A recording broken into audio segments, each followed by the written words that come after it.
हवामान खात्याचा नवीन अंदाज पुढील 48 तासांमध्ये जोरदार पाऊस जे की या जिल्ह्यांमध्ये होणार आहे।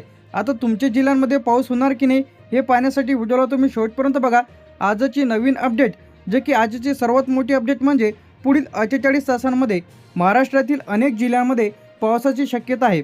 त्याचप्रमाणे आता काही भागांमध्ये मेघगर्जना, वादळी वारे, हलके पाऊस इथं पडण्याची शक्यता आहे।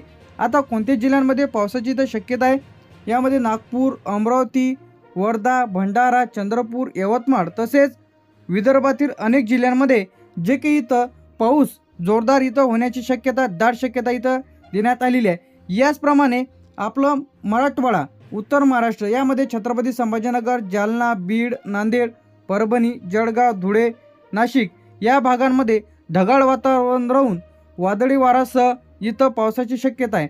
त्याचप्रमाणे कोणत्या शेतकरी बांधवांना महत्त्वाच्या सूचना इथं आलेल्या आहे, पेरणीसाठी घाई करू नका। याचप्रमाणे असेच ढगाळ वातावरण काही दिवस इथं दिसू शकते। तर 48 तासांमध्ये मेघगर्जनासह काही जिल्ह्यांमध्ये पावसाची दाट शक्यता आहे। तापमानात बदल का पावसामुळे काही भागांमध्ये उष्णता दिसायला सुरुवात झालेली आहे। त्याचप्रमाणे आता सोयाबीन, कापूस, तूर पेरणीसाठी घाई करू नका इत्यादी पिकांसाठी 48 तासांमध्ये जे की इथं पावसाला सुरुवात इथं होणार आहे जे की या जिल्ह्यांमध्ये। तर आता यामध्ये 48 तासांमध्ये पुढील जिल्ह्यांमध्ये जोरदार पाऊस होण्याची दाट शक्यता आहे।